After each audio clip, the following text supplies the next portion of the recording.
කෙනෙක්ගේ වටිනාකම තීරණය වෙන්නේ මොකකින්ද? ඒක උපතින් ලැබෙන දෙයක්ද? එහෙමත් නැත්නම් Taman කරන කියන දේවල් වලින් හදා ගන්න දෙයක්ද? අපි අද කතා කරන්න යන්නේ මේ ප්‍රශ්නෙට අවුරුදු දහස් ගණනකට කලින් ලැබුණු ඇත්තටම විප්ලවීය පිළිතුරක් ගැනයි. බුදුන් වහන්සේ සහ වසලයා කියන ගැඹුරු කතාව ඇතුළේ තියෙන සැබෑ වටිනාකම පිළිබඳ පාඩම ගැනයි. හොඳයි. එහෙනම් අපි මේ විග්‍රහය පටන් ගමු අර මූලිකම ප්‍රශ්නයෙන්ම. ඇත්තරම කෙනෙක්ගේ වටිනාකම තීරණය වෙන්නේ මොන සාධක මතද? මේකට ප්‍රධාන වශයෙන් පිළිතුරු දෙන්න උත්සාහ කරන ලෝක දැක්මන් දෙකක් තියෙනවා. එක පැත්තකින් සමහරව හිතනවා අපේ වටිනාකම තීරණය වෙන්නේ උපතින්මයි කියලා. ඒ කියන්නේ අපි ඉපදින පවුල, කුලය, පරම්පරාව අනුව. හැබැයි ඊට සම්පූර්ණයෙන්ම වෙනස් අදහසකුත් තියෙනවා. ඒ තමයි අපේ වටිනාකම තීරණය වෙන්නේ අපේ ක්‍රියාවන් අනුව. ඒ කියන්නේ අපේ චරිතය, අපේ සදාචාරය අනුව කියන එක. අද අපි කතා කරන වසල සූත්‍රයේ මූලික ගැටම ගොඩනගන්නේ ඔන්න ඔය අදහස් දෙක අතර. හරි. අපි දැන් බලමු මේ ගැඹුරු ඉගැන්වීමට මුලපිරුණු සිදුවීම මොකක්ද කියලා. මේක උසස් කුලයේ බ්‍රාහමණයෙක් සහ බුදුන් වහන්සේ අතර සිද්ධ වුණු හරිම තීරණාත්මක හමුවීමක්. හිතා ගන්නකොට මේ සිද්ධිය වෙන්නේ සවැත් නුවර. බුදුන් වහන්සේ දිනපතාම වගේ පිඬුසිඟා වඩිනවා. උන්වහන්සේගේ සුවිශේෂී දෙයක් තමයි කිසිම කුල භේදයක් බලන්නේ නැතුව උස් පහත් හැම ගෙදරකින්ම දානය පිළිගන්න එක. ඉතින් මේ දේ කුලය ගැන හරීම තදින් හිතපු අග්ගික භාරද්වාජ කියන බ්‍රාහමණයෙක් දකිනවා. බුදුන් වහන්සේ තමන්ගේ නිවස පෙත්තට වඩිනව දකින්නකොටම මේ බ්‍රාහ්මණයාට හොඳටම කේන්ති යනවා. ඔහු උස්සඩින් කෑ ගහනවා, "ඔතනම නවතිනවා මුඩු මහන්. ඔතනම නවතිනවා වසලයා" කියලා. ඔන්න ඔය අපහාසයත් එක්ක තමයි වසලයා කියන තීරණාත්මක වචනය මේ කතාවට ඇතුල් වෙන්නේ. දැන් මෙහෙම අපහාසයක් වුණාම ඕන කෙනෙක් හිතන්නේ කේන්තියයි කියලානේ. ඒත් බුදුන් වහන්සේ කොහෙත්ම කේන්ති ගන්නෙ නැහැ. ඒ වෙනුවට උන්වහන්සේ හරිම සංසුන්ව අර බ්‍රාහ්මණයාගෙන් මෙහෙම අහනවා. වසලයා කියන්නේ කාටද කියලාවත්, වසලයේ කරන දේවල් මොනවද කියලාවත් ඔබ ඇත්තටම දන්නවද? මේ ප්‍රශ්නෙන් බ්‍රාහ්මණයාට කට උත්තර නැති වෙනවා.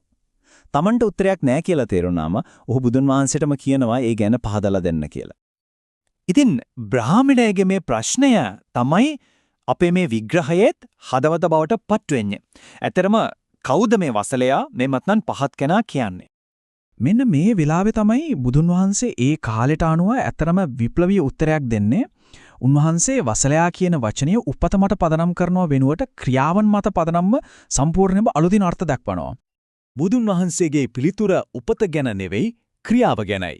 උන්වහන්සේ පෙන්වා දෙනවා සැබෑ වසලයා කියන්නේ නිතරම කේන්තියෙන්, වෛරයෙන් ඉන්න කුහකකමෙන් අනුන්ව රවට්ටන කෙනාට කියලා. අනිත් අයට හිංසා කරන්න, කරුණාවක් නැති, හොරකම් කරන, අහංකාරකමෙන් අනුන්ව පහත් කරලා තමන්වම වර්ණනා කරගන්න කෙනා විතරක් නෙවෙයි, තමන්ගේ වයසක දෙමව්පියන්ව බලාගන්නේ නැති, වැරදි මත දරන කෙනා. ඔන්න ඔය අය තමයි සැබෑ වසලියෝ. මේ කිසිම දෙයක් උපතට සම්බන්ධ නැහැ. ඉතින් මෙතන තියෙන වැදගත්ම කාරණේ තමයි මේක. කෙනෙක්ගේ චරිතය හැඩගැහෙන්නේ ඔවුන් කරන ක්‍රියාවන් තුලින් මිසක් උපතින් උරුම වෙන දෙයකින් නෙවෙයි. මේක ඒ කාලේ පැවති සමාජ ක්‍රමයට එල්ල කරපු හරිම ප්‍රබල අභියෝගයක්. මේ ඉගැන්වීම නිකම් වචන විතරක් නෙවෙයි කියලා ඔප්පු කරන්න හරිම අපූර්ව ජීවමාන සාක්ෂියක් තියෙනවා. ඒ තමයි සුනීතගේ කතාව. සමාජයේ පහත්ම තැනක හිටපු කෙනෙක් උත්තමයෙක් බවට පත් වුණු හැටි. සුනීතා කියන්නේ ඒ කාලේ සමාජයේ තිබුණු පහත්ම රැකියාවක් විදිහට සැලකුණු මල මුත්‍ර ඉවත් කිරීමේ කාර්ය කරපු කෙනෙක්.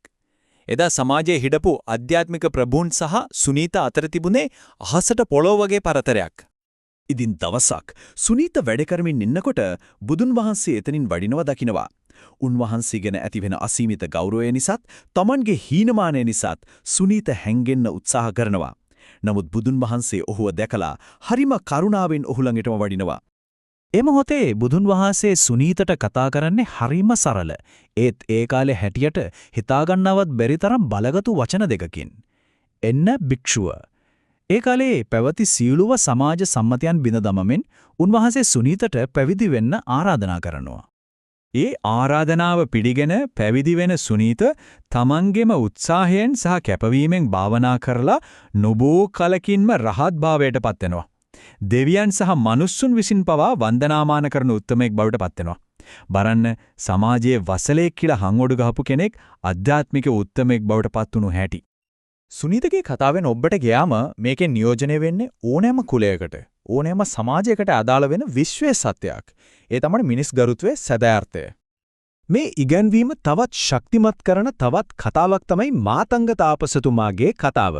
චණ්ඩාල කුලියේ ඉපදුනත් එතුමා කෙතරම් බලවත් ඍෂිවරයෙක් බවට පත් වුණාද කියනවා නම් උසස් කුලයේ බ්‍රාහමණයන් පවා එතුමාට සේවය කළා.